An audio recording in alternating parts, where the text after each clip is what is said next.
on a Wednesday. You know what that means? It's a new weekly Wednesday webinar. Thank you so much for being here with us. Good evening.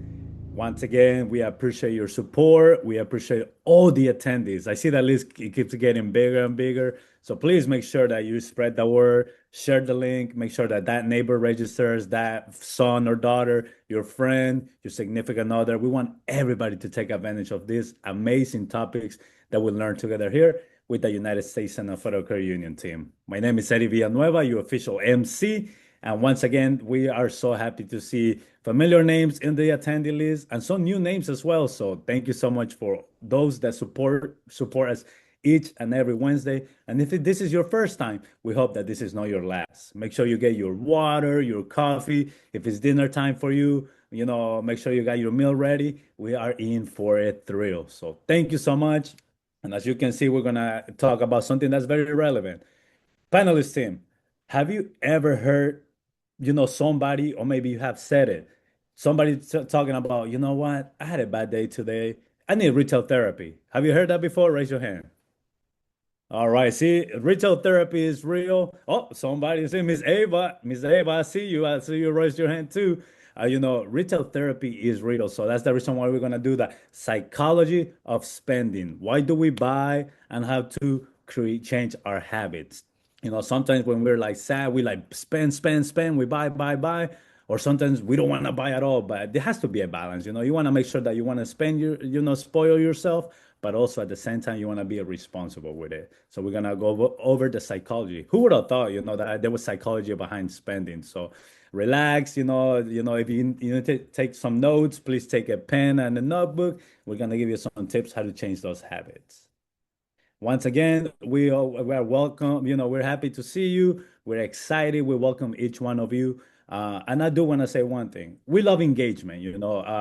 For some reason, they call me the engagement manager. I don't know why, but engagement is very important when it comes to our in-person events, when we do virtual presentations, and even in this weekly Wednesday webinar. So if you want to interact with us. If you want to say hi, please make sure you use the chat feature. We will say hi back to you. If at one point of the presentation when we're doing the questions, you want to come off mute, we're more than welcome to do that as well.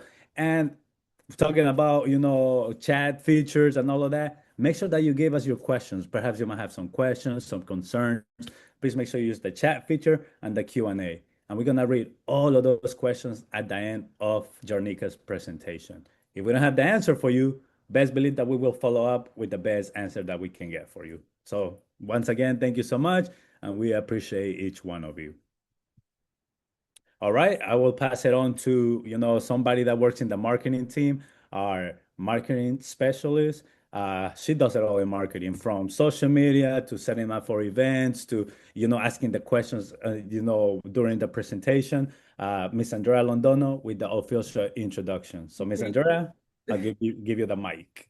Thank you so much, Eddie. As you heard his voice, as you hear him every Wednesday webinar, our MC, the one everybody looks forward to hearing, that's Eddie, and he's a part of our, as he mentioned, marketing team as well, alongside as me and Carrie, the one who makes these beautiful presentations that we have to look forward to. Sorry for the barking and the gruffing. That's Hazel.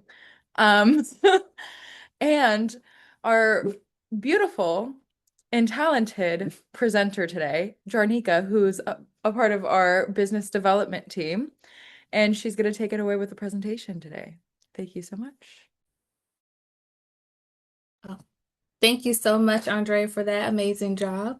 And hello, everybody. Welcome to the psychology of spending. We're going to get into it. I'm going to jump off camera, so you guys don't have to worry about looking at my beautiful face.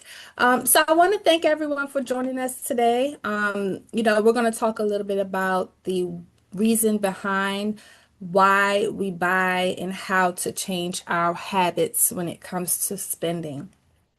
Today's session is designed to be educational, practical, and obviously judgment-free, because who are we to judge, right? We all have our own spending patterns. We all have some type of support goals, while others may make those goals harder to reach. We are all here to help one another. The purpose of this webinar is not to label spending as good or bad. It is to better understand what influences our decisions have so we can make more intentional choices when it comes to spending. So, with that being said, we are going to get started. Today's conversation is going to have two parts, as you guys can see here. First, we're going to take a look at what influences our spending. That includes our values and our emotions, the people and the environments that are around us, and the way we see ourselves in the advertising and technology that we interact with every day, right? Social media, all those fun things that we utilize on our phone usually. Then we're going to shift over into practical strategies. We'll talk about how to recognize spending triggers, create a little more space for ourselves before we actually make a purchase, and build systems that help support our goals. The main idea here is throughout the session is very simple. Uh, when we understand what is influencing our decisions, right, to spend, we have to make more options on how we respond to those spending habits. So we're going to talk a little bit about that. Before we talk about the psychology behind the spending, right, let's take a pause here and think about the habits themselves, right? Which of these, I want you guys to use the chat that you guys have there. Which of these sound or feel a little bit familiar to you? Maybe you pay your bill on time and you follow a strict budget very closely. Or maybe you sometimes make impulse purchases and you get excited and you're feeling some type of way. You want to spend some money or go on some shopping retail therapy. Or you're just outside having the best time of your life and you're just spending and not thinking about a care in the world. Whatever that may be, you may fall into one of those, right? Most people have a mix of helpful and less helpful habits. So, which is completely normal. Okay. But for now, the goal is simply to notice what is happening, what's going on. So think about one spending habit you recognize in yourself. It could be something you feel good about, something that you would like to change, or even something that you may have never really examined or even thought about before. Spending decisions are usually shaped by more than just price or income. Our values, our emotions, they all influence what feels important to us, whether that's rewarding, whether it's stressful, or is it even worth the cost? Social influences affect what we feel normal and is usually expected, right? Self-concept shapes the values or labels we use for ourselves, such as whether you will, label yourself as a saver, as a spender, or a planner, or just an avoider altogether. And advertising and technology here also plays a major role. Most modern technology and tools that you use nowadays are designed to make shopping fast, personalized, convenient, and effortlessly, right? You got the tap and pay, you have usually in every store. The idea is to get in, get out as quick as possible. We're going to take a look at each influence separately, but in real life, they often overlap each other, right? One purchase may be influenced by emotion, convenience, advertising, and social pressure all at the same time. So let's start here with values, okay? Values are going to be our beliefs and our priorities that kind of help guide our decisions. Some examples of what might include what we consider a value would be, your security here, family, stability, freedom, generosity, or even your experiences through life. Our beliefs about money can also be shaped by your family, your upbringing, your culture, even early experiences growing up can help shape how you may see money, right? If you have parents when you're growing up and they have a strict enforcement of saving or budgeting, that may be something you carry into adulthood.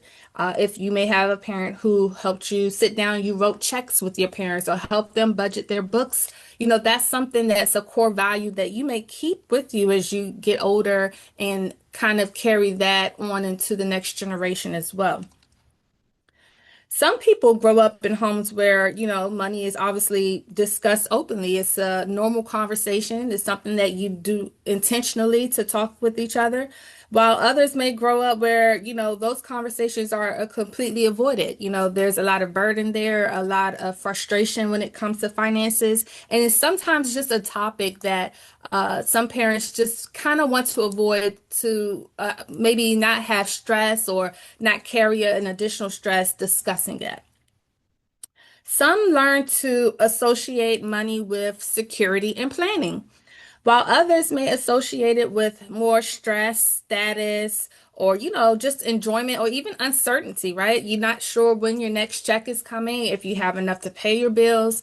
There's a lot to take in when it comes to your finances, and sometimes it can be overwhelming.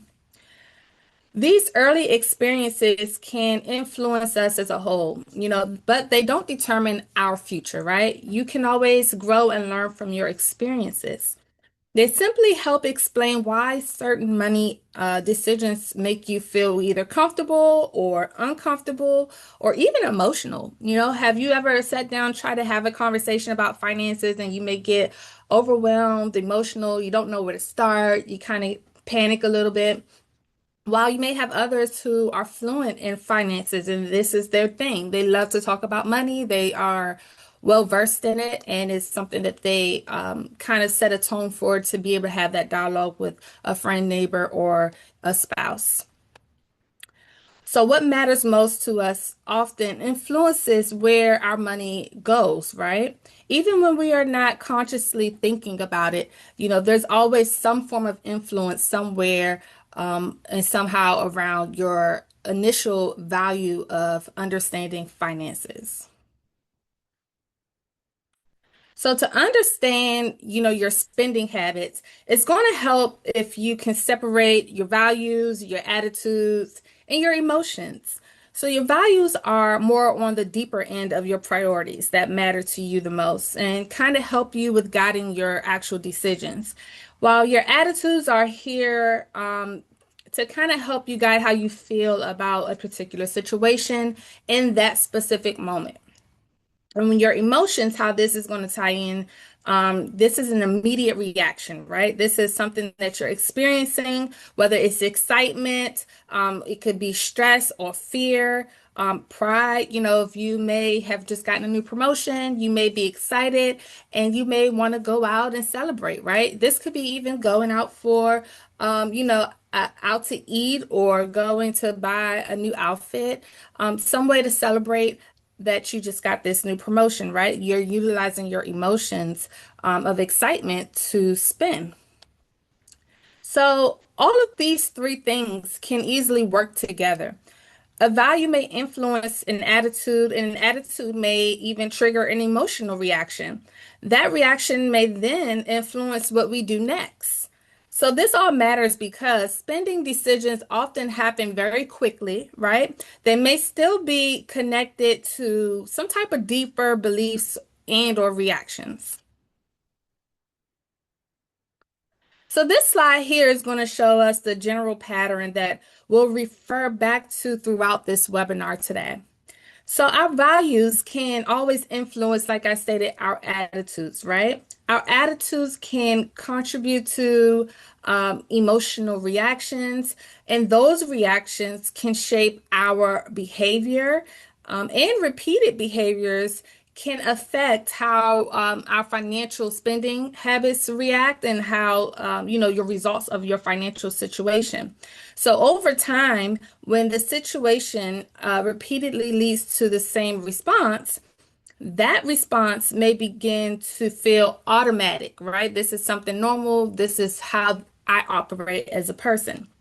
So, for example, If stress repeatedly leads you to online shopping, you guys know if you've been here before, I am advocate for Amazon, and I love my Amazon account. One day we'll take a step back from that, but in the meantime, we're not going to talk about that. But online shopping, right? Amazon is at the click of your hand. It's right there at the forefront. The urge to browse through there, right? You want to see what's on there. What can I get? It comes fast. It's usually in 2 days or sooner. You can literally go right on your phone because guess what? It's convenient, it's accessible, and it gets to you fast, right? You may browse and eventually show up, as almost as soon as the stress does. That stress can then either be taken away, you feel a little better, or it can increase. The pattern is not always simple, but understanding how these pieces can connect can help us recognize why certain habits are easy to repeat. So if you're bored in bed and you're just scrolling, or what we call doom scrolling, how many of you heard of doom scrolling? You do it probably quite often. If you have TikTok, for sure. Um, Social media is definitely a trigger for that. That's going to be something that is going to leverage you, right? You feel stressed, you're going to doom scroll. You may want to treat yourself to feel better about your day, and once you get that thing, it makes you feel good for that moment, right? These are all reactions to, our habits that we are speaking of now, whether it's your values, your attitudes, or emotional reaction. All right, you guys. So we are going to take a closer look at our values compared to our attitudes and how emotional reactions are going to come into play here. So I have a cool guy on the screen in blue. His name is Joe. So meet Joe. So Joe here values hard work. He values hard work. He values commitment. Joe is really proud of his job. He goes out every day. He does everything he's supposed to do. He's very excited to get up and go to work. He values putting his best foot forward at work. Now, Joe has to get up. You guys see here, it's 6 o'clock on a Monday morning. You all know how we feel about Mondays. Drop a heart if you know how we feel about Mondays. It's 6 a.m. Monday morning, and Joe's alarm goes off. In that moment, his attitude towards getting up may be less than what we consider positive. He feels tired. He feels annoyed. He's like, oh, why do I have to get up? I don't feel like getting up. I want to sleep in. Okay. Again, he's unmotivated. And that reaction is going to lead him to do what? What do we all do when we roll over and we hear our alarm? We press the what button? We're going to snooze it because we want a few more minutes, just a few more minutes of sleep, right? Now, does that mean that Joe's a bad person? Does that mean that Joe's horrible? It does not. Joe's values did not change. He still values hard work. He still values his commitment, and he still loves his job. He just doesn't like Mondays. Nothing wrong with that. But what changed was his attitude towards that specific situation in that particular moment, which is getting up, right? That is what influences his behavior. The same thing can happen with money. We may value stability. We may value saving our money. We may value even financial progress, okay?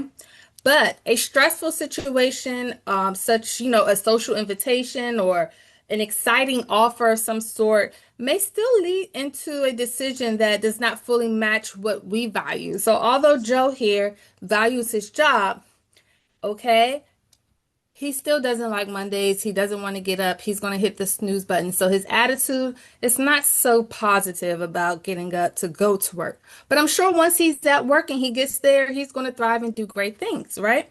So again, it's all about values versus attitude here.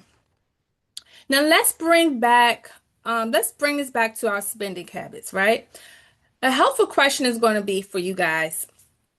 Does my spending reflect what I say matters most? Does my spending reflect what I say matters most? So use the chat, you guys, if it does. help answer these questions. What matters most to you?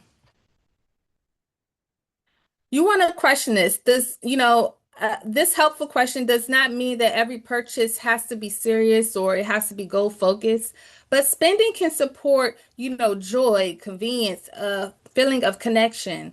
It also could mean rest and meaningful experiences, right? A nice vacation. The question is whether our overall patterns align with what our priorities are, right?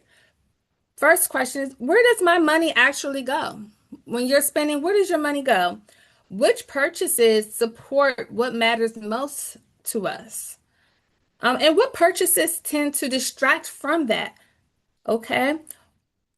Last, but what would you or what would we, I'm going to say we, like to see our spending reflect more clearly on? Do you have a specific goal that you may want to um, spend your money or save some money or, anything that you want to have financially deal with? The goal here is not to eliminate your spending entirely, it's more so to be more deliberate about what or who you're spending your money and how you're supporting it. So if you are just spending just to spend without a care in the world, that's probably not the best idea. But if you have true intentions on what you're spending and you have a goal set and you spend with a positive mindset, that is a better route versus just casually shopping and spending to feel better, right? Emotional connection there. All right, you guys. So the next influence that you guys see here is called social influence. How many of you have heard of social influence? Our current spending decisions are shaped by the people and the environments that are around us. We already kind of talked about how family and upbringing can shape our early beliefs about money. But here we're going to focus more on your current influences. So this is going to be friends, co-workers, your workplace. I know for me, going out for lunch, spending money on lunch every day. Sometimes you want to eat your leftovers from home. You want to save money, right? But if you feel that you have to go out for lunch every day, that could be a lot, right? Especially if you have a goal to save. Lifestyle, social media, we're focusing on these type of current influences, even cultural norms, and the desire to kind of want to fit in. Sometimes we spend because, we want to join in. You have FOMO, which if you haven't heard of that, fear of missing out. You don't want to disappoint someone. You want to avoid that. Or even just wanting to simply celebrate with someone that you may care about. You may want to save, but someone's having a special birthday dinner and you may say, hey, I may or may not want to attend based on what your financial goals are. If your goal is to save and you don't want to go out for that event, you may feel a little pressure to still go. This is an opportunity for you to decide and make a decision that works for you because at the end of the day, we're all human, right? The goal is always not to remove social spending, and this is what we consider this social spending. It is to kind of notice when other people are influencing the choice so we can decide, whether that particular event or spending fits into what your current priorities are. So again, if you know you're on a strict budget or you have a goal that you want to save for, sometimes cutting back on social events or cutting back on going out to eat will help you reach your goal and your priority faster. And just know, guys, it's okay to say no. It's okay to say no, thank you. I'm going to, take a rain check or I'm going to sit this one out and I'll catch you guys on the next one. It's totally fine. So lifestyle, as you guys can see here, this is called lifestyle creep. Have any of you heard of lifestyle creep before? If not, we're going to break this down. So lifestyle creep, it's going to be a one-way social or income-related influence. Okay, it's going to be how influences can show up. So when income rises, spending often rises too, right? A raise or a new job may lead to more delivery orders, more dining outs, more subscriptions, more traveling. Even the need to upgrade your technology for whatever reason. You need a better camera on your phone. The newer phones have better cameras, right? You need to take more pictures. Or even drive a different vehicle. You may need to upgrade your vehicle because you have to drive further and you may need a more reliable vehicle to get you from point A to point B. Some of those changes may be intentional or completely worthwhile. It really just depends on your lifestyle and what makes sense for your current financial situation.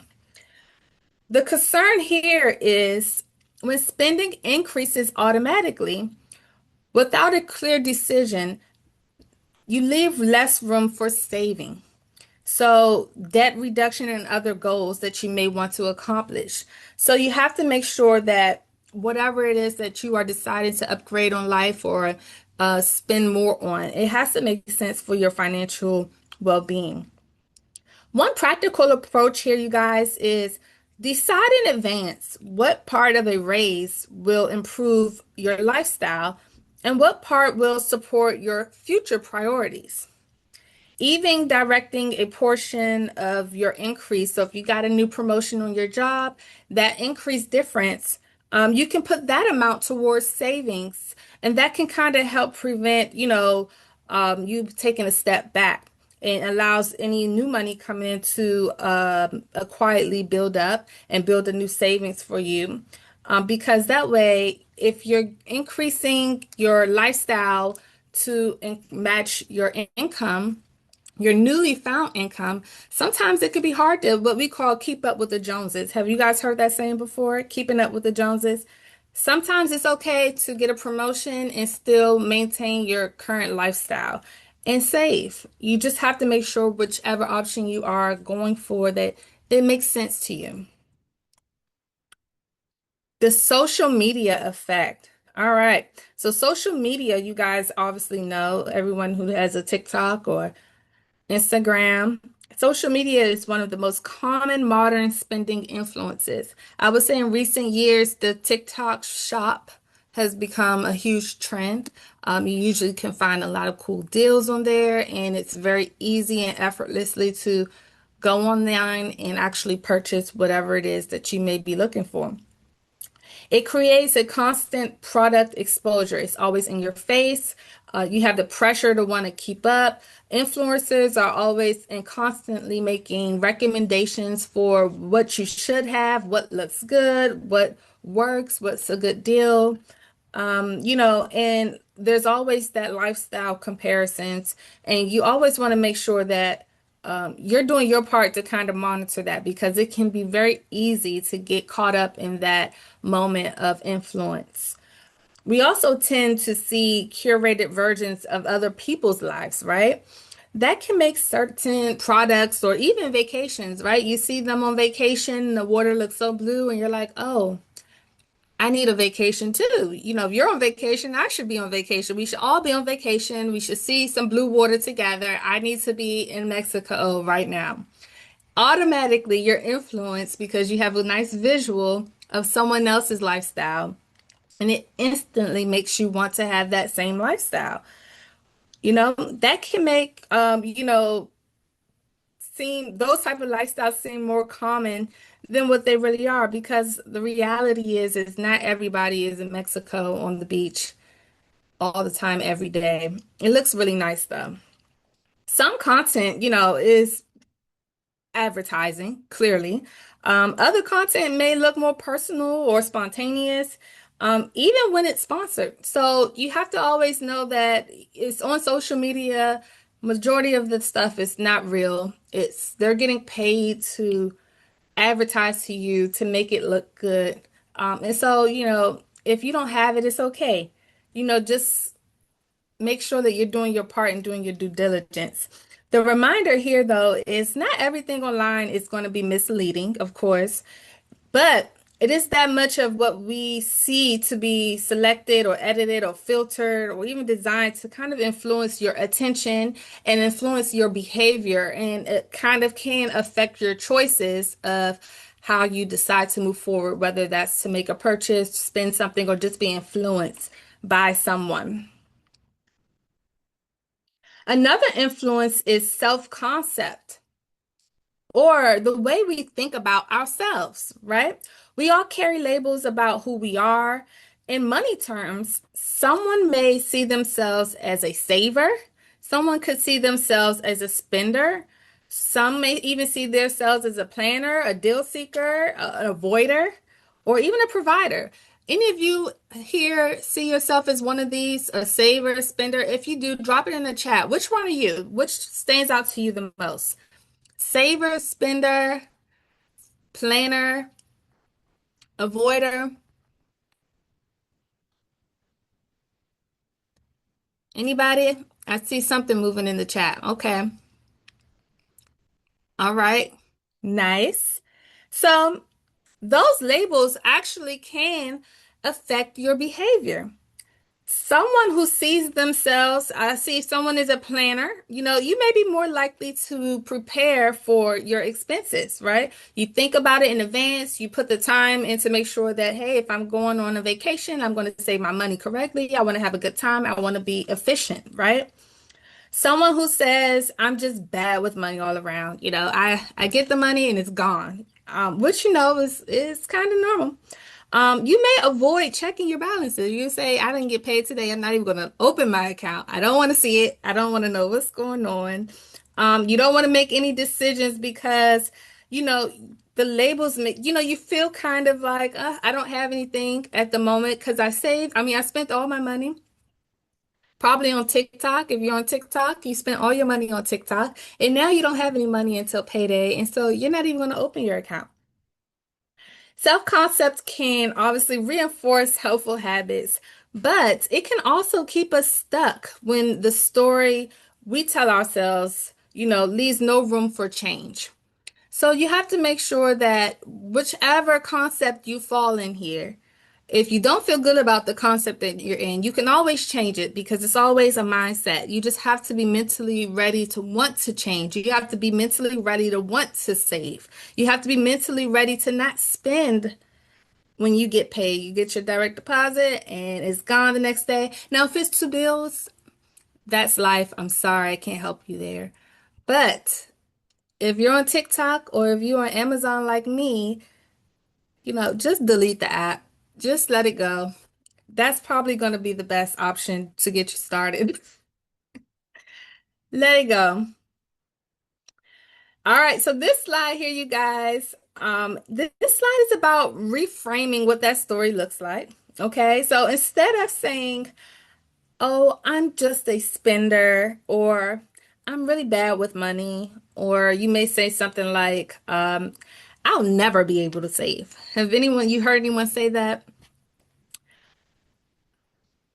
Try a statement that leaves room for progress, right? Let's work on how we can reframe that, right? So, more something along the lines of, well, I'm learning to spend more intentionally because how we think is also how we project, right? I'm building better money habits. Speak that into existence.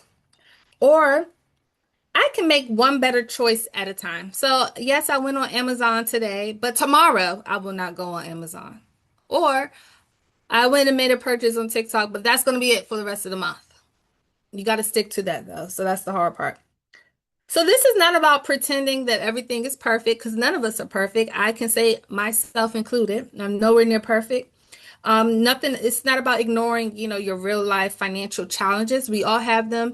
The idea here is about replacing a fixed label with one that more supports your learning, growth, and change, right? Changing that mindset, changing your mentality from one thing to reframe it to make it seem more positive and speak positive existence into your spending habits. When our actions do not really match the identity of what we want, that discomfort can be information rather than failure. So it may point to a habit, it could point to a trigger or some type of system that may need attention. So now let's look at the environment in which many spending decisions can happen, right? So obviously, you guys know I've already talked about a few of them. Modern shopping is obviously designed to be fast, personalized, convenient, and emotionally engaging, right? That is the whole purpose of advertisement. If you ever look it up, that's what they want. All of these things here is the whole point. And if they got you sucked in, they've done their job. That is the whole goal, to get you sucked in, to spend money, to buy, and they do it in a lot of different ways. So advertisements can reach us through websites. They can reach us through our apps on our phone, right there at the convenience of your smartphone, different streaming platforms, email, text messages, social media, search results, and even product placements. So, repeated exposure can make a product feel more familiar and appealing.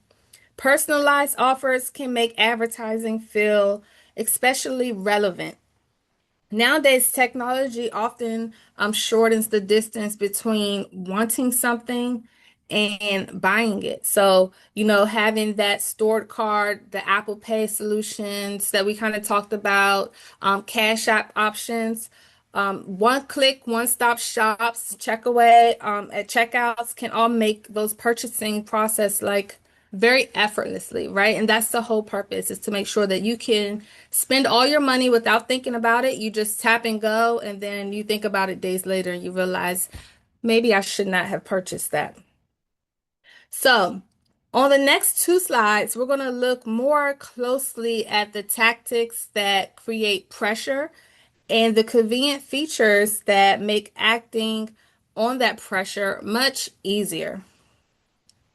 So as you guys can see here, marketing often gives us a reason to think fast, to act quickly. Urgency is going to tell us to hurry up, right? This offer is ending tonight. I'm sure you guys have seen that before. You must get this now, especially on TikTok. I know I see it all the time. If you don't get this tonight, it's going to be gone forever, or something very crazy like that. Scarcity tells us there's only two left. We don't have much left in stock. Get it before it's gone. Social proof is going to tell us that everyone else is buying it. You need to get this. I know you guys have heard this before because it's very, very popular on social media. If you don't get it now, you're going to miss out. That whole FOMO deal that we kind of talked about. Convenience is going to tell us we can act immediately, often without entering a payment or any type of information, or even reconsidering the purchase, right? Because it's going to be a one-stop click. You're going to click and go and purchase it. Everything is already pre-filled for you. You can just scan your face now, and it will actually have all your information stored. It makes it in one step. You can just check out and go. Personalization is going to make this offer feel selected just for you. It's going to make you feel special. It's going to make it feel like this was made for you, and if you don't get it, you're missing out. Fear of missing out suggests that waiting may mean losing on this opportunity. Okay, FOMO, we've talked about it already earlier in the slides. These tactics do not automatically make the product or purchase a bad choice, but they are designed to create momentum and reduce the amount of time we do spend in reconsidering. So a useful question here is going to be, would I still want this if the urgency or the pressure were removed, right? So always remember to think about, do you really need this? Maybe sleep on it for a day. If you're dreaming about it and you're thinking about it and then you wake up and you forget about it, it may not be something that's necessary for you. So always think about it twice before you have to actually purchase it, because when you think about the sense of urgency, these are all marketing triggers that make you want to get it in the now and right at this moment. So once something has captured our attention, convenience is going to make it easier for us to act. Stored payment information, like we talked about, that Snap and Pay, contactless payment options, even automatic renewals, even the buy now, pay later options that you guys may see, which makes it very convenient. All of this is to reduce the effort required to complete the purchase. Because if it takes you forever to check out, you have to put everything in, it's giving you enough time, right, to think about, do I really need this? This is too much work. I don't need to do this. Let me check out. Let me get off of this. I don't need it. But if you don't have an opportunity to really think this through and you're like, I love this, I like it, get it now, and you're able to buy it now instantly, you don't have time to think twice about it. Therefore, the money's taken out of your account, it's gone. You're going to get it in the mail in a few days, and it's a done deal. So, all of these options make it so convenient for the merchandise to be sent to you. Now, that can be helpful. Convenience obviously is going to save time and it can make everyday tasks much easier. But businesses often remove friction because easier purchasing can increase the likelihood that a transaction is obviously completed. A consumer, as we all are usually consumers, we can intentionally restore a little friction when we want more time to decide. So that might mean removing a saved card, turning on an alert, or reviewing recurring charges, or checking our, full costs before we complete the purchase. The goal here is not to reject the convenience portion of it. It is to actually make sure that the convenience supports the plan rather than replace it. So whatever your plan or your goal or your plan may be, you want to make sure that you are sticking to that still. This slide here separates your planned spending from your reactive spending, right? Planned spending has a purpose, okay? You have a thought, you have a purpose, it's all planned out. It fits within the available money that you have to support your priority. Reactive spending often happens very quickly, and it is trigger driven, right? So again, we want to make sure that it makes sense and we're not being reactive. And it may create some regret. You ever make a purchase and say, I didn't really need that. I didn't need to go spend all that money on a new boat. Let's just say that. How many people are really doing that? But you get my drift. On a new boat, the same purchase can be planned for, a reactive or reactive depending on, the decisions that was made. So let's give an example. Let's talk about takeout, right? If you do takeout dinner, let's say takeout dinner. So ordering dinner, it may be part of your weekly plan. Like I know for me in my household, I usually don't cook Friday nights or Saturdays. Usually Sunday through Thursday is cooking. Outside of that, we may order out. It has to fit comfortably into a budget, right? You have to mentally know, budget wise, know that, hey, I know at least 2 days out of the week, we're going to be ordering out. What does that look like? Or it may be a reactive decision after, a stressful day. You may say, I'm over the day, I'm not cooking today, I'm going to order takeout. And so if your budget is only for 2 days and on that Tuesday you've had a long day, you're mentally stressed out, and it happens. It happens to a lot of people. You may say, I'm just going to go grab a pizza because I don't feel like cooking. Again, this could be more of a reactive decision because you were stressed, right? Prompted to, order through your delivery app. You may got a discount for the pizza. Even though you had food already at home, you could have saved that money instead of buying out pizza with your discount that you got on your app. The item itself, it does not tell the entire story, right? It's a decision process that's going to matter here. So, what happens when you spend? So before trying to change a spending habit per se, identify the tends or what tends to happen before, you go out and spend money. Some common triggers you're probably going to see, as you guys see here, you're going to see stress. You're going to see boredom. It might be a celebratory spending habit. You might be pressured socially to do so. It could be even just convenience. It's convenient for me to just grab this really fast because I don't feel like cooking. It could be a new promotion like Joe. At work, he might got his new promotion. He want to go celebrate. It can also be, help to ask here a deeper question, right? So the deeper question could be something such as, what need is this purchase meeting right now? So what is the real need behind this purchase? Maybe the need is relief after a long day, right? How many of you think that the relief of going to work, coming home, having to think about what to cook for dinner, actually cooking the dinner, then cleaning up after you cook the dinner. Mentally, when you think about it, that's a lot. It's stressful to think about what you have to cook. You have to grocery shop, you have to think about the cook, then you have to cook it, then you have to clean and put it away. It could be a lot for some if you had a long day at work. You may say, you know what, today's not the day. I decided that my mood today says I don't want to cook, I don't want to clean. You know, it could be a relief to go out and grab something to go. You don't have to think too much about it. So it could be a convenience for you, right? It could be a connection, could be, a reward, or simply just a break from decision making. You just want a mental break of thinking hard about what you need to do to cook dinner. So understanding the need gives us more options here, right? So for example, if you decide to take your takeout, time could be the problem. The answer to that may be better meal planning. So simply telling ourselves, never, you don't want to just say never order food because that's, not realistic.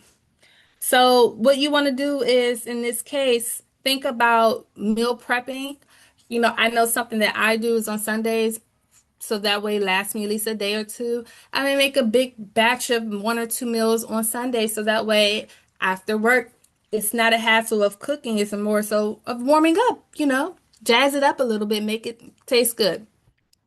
So if shopping is filling the boredom, the useful question is, what else can provide you some engagement around that, right? So always remember that we have to understand uh, what our options are. Always try to think of a solution before you go spending, for whatever reason that may be. You always want to think twice about what it is you're spending, how you're doing it, and what could be an alternative way to kind of cut back on that. So, in reference to our scenario of taking out, and you don't feel like cooking at home, maybe consider meal prepping, doing something in advance to kind of help alleviate some of that stress for you prior to you getting home from work. It's not always going to be about removing the emotion from spending. It's more about understanding, what role purchase is playing, what role of purchasing the item plays, right? So this exercise is going to be a practical way to apply kind of what we discussed today. After the webinar, I want you guys to review the last 30 days of your purchases.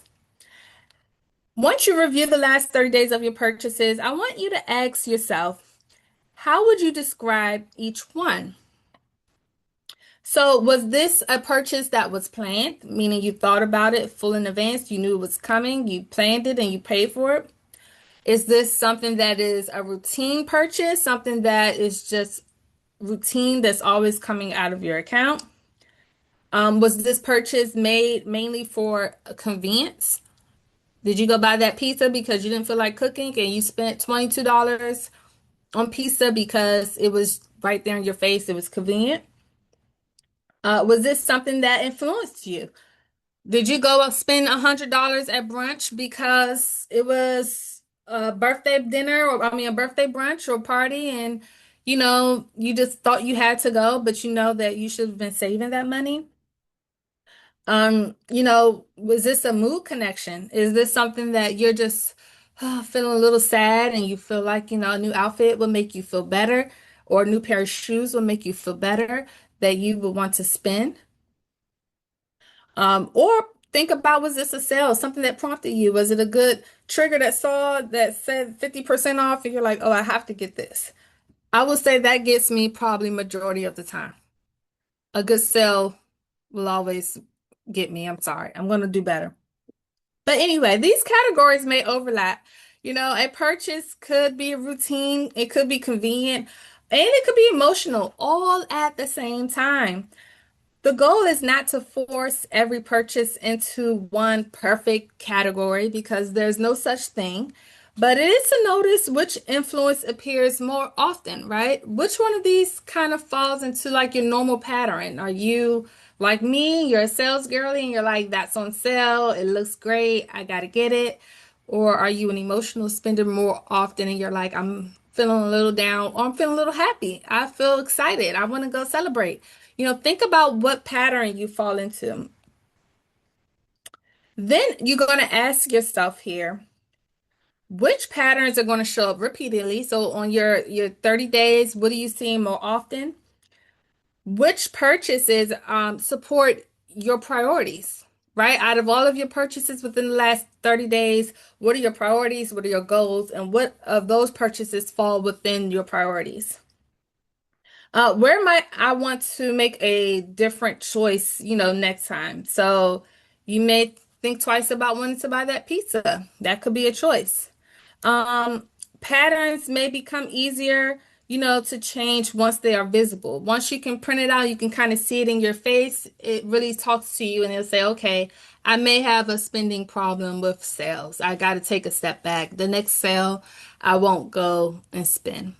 So having that visual in front of you is always a good way to kind of understand your reasoning behind what you do and have it right in front of your face.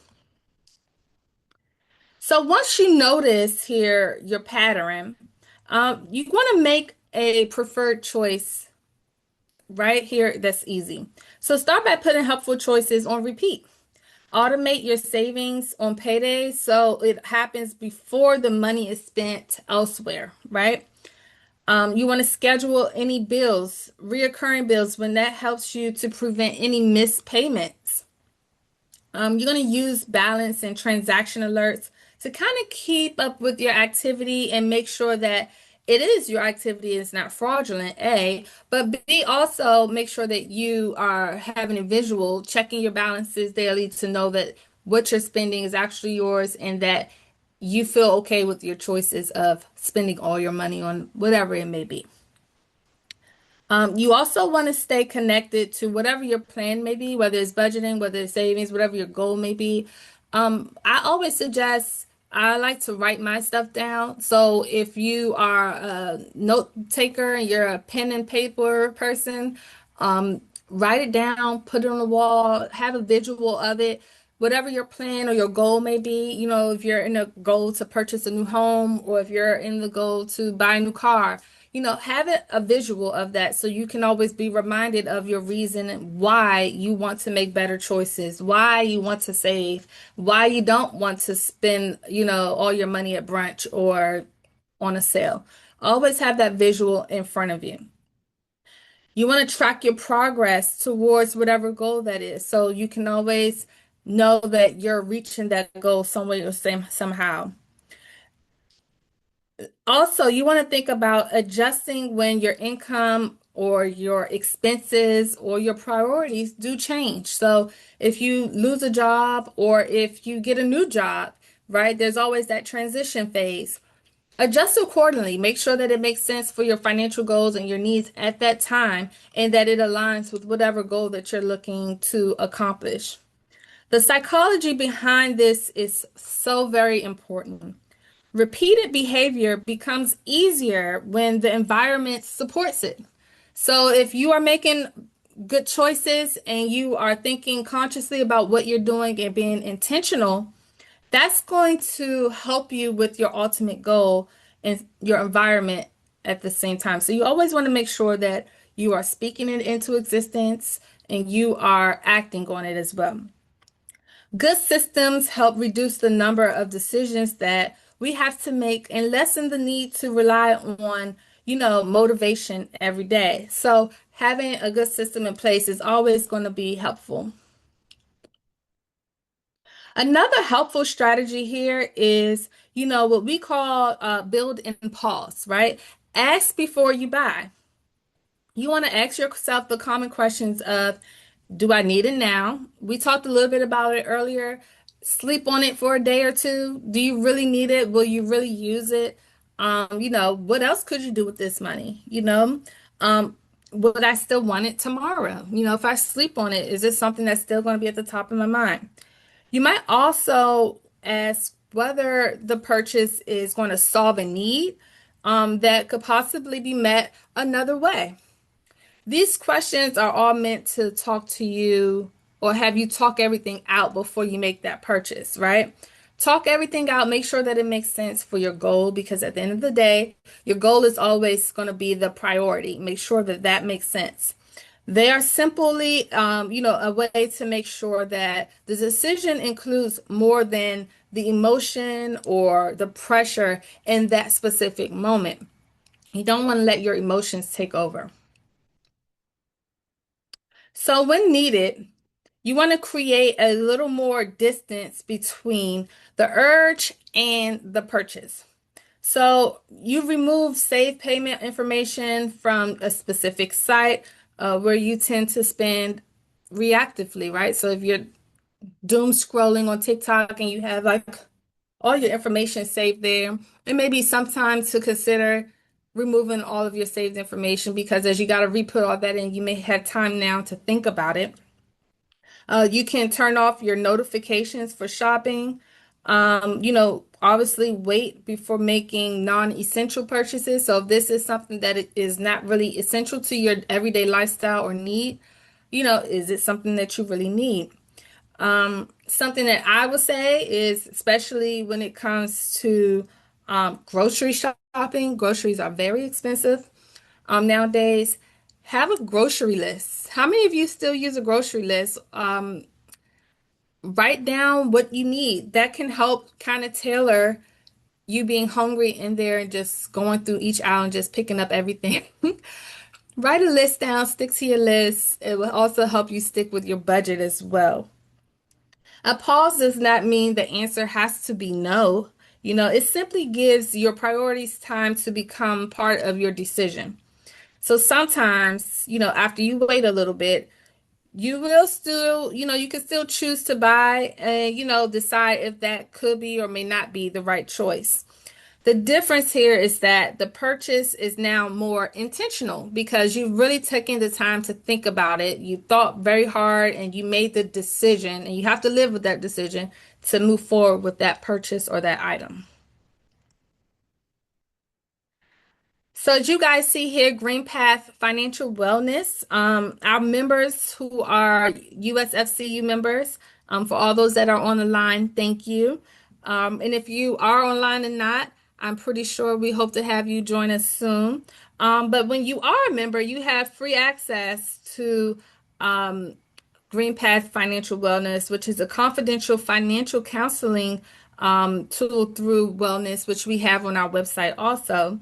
Green Path, they are used to help provide support when it comes to your budgeting, spending plans, if you need to review your credit report, anything pertaining to like your housing spending, student loan counseling, even debt management options.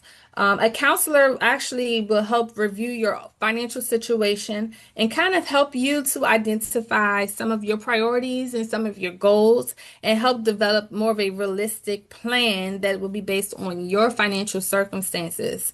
So that could be especially helpful if you kind of feel like overwhelmed, right? Especially as we are heading into what I call what I like, one of my favorite times of the year, but the fall season, the holiday season, right? A lot of spending tends to happen this go around. You have back to school time that's happening now. August is a very busy month. All the holidays, right, that are coming up pretty soon. It starts to get overwhelming. And come January, February, we'll be discussing this again because you're probably, have spent a lot of money over the few months and you need to kind of figure out a game plan to recoup, right? So if you're unsure where to begin, or if you have questions about what benefits or outside perspectives, they are really helpful with that. You can speak with a financial wellness expert. The phone number is here on the screen for you guys at 877-337-3399 phone number, as well as the link here for greenpath.com. Check them out. I would highly suggest if you need some type of support with that. They are absolutely awesome. And because you are members of ours, all of this is free access for you guys. So take advantage of that, especially as we get into the busy season of spending, is what I like to call it. All right. So with that being said, thank you all so much for joining us today. I hope this discussion was helpful and you all were able to take away some of the influences behind spending and making spending easier and more recognizable.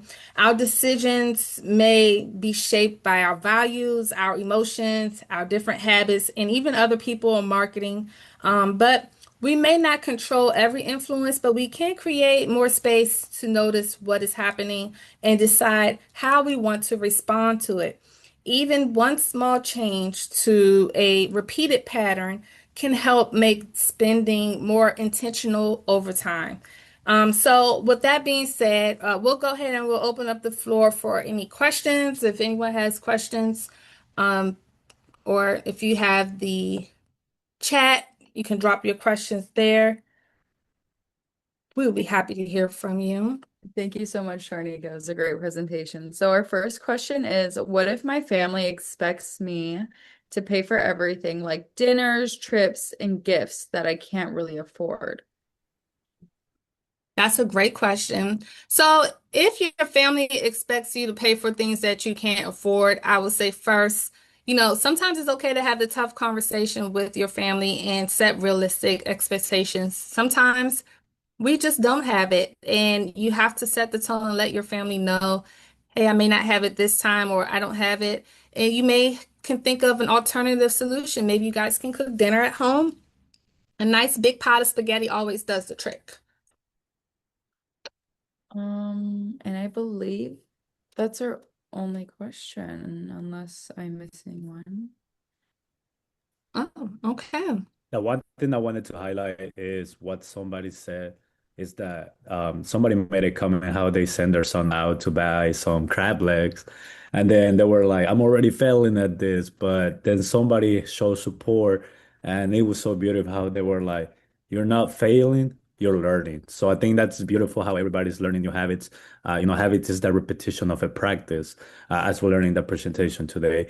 And it's just a matter of, doing your, before you swipe that card or tap or click submit if you're buying online, just, creating the habit of asking, do I want it? Do I need it? Do I really, really, really need it?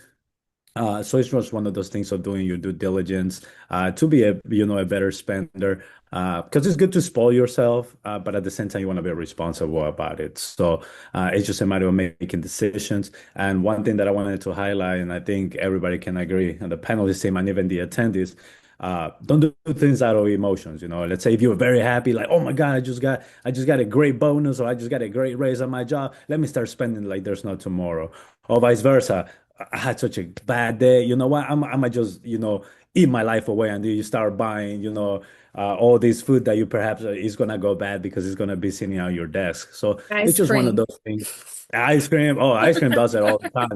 As long as it's not melting. If you know, you know. But one of those things that you gotta be responsible, analyze the situation. I'm sure that when you're about to do a big purchase, you don't go and you say like, you know what, I don't know if I'm gonna pay every month, but I might just get the big item that I want to purchase. No, you do your numbers, you analyze. Some people are very they like paper and pencils and paper, and start doing math that way.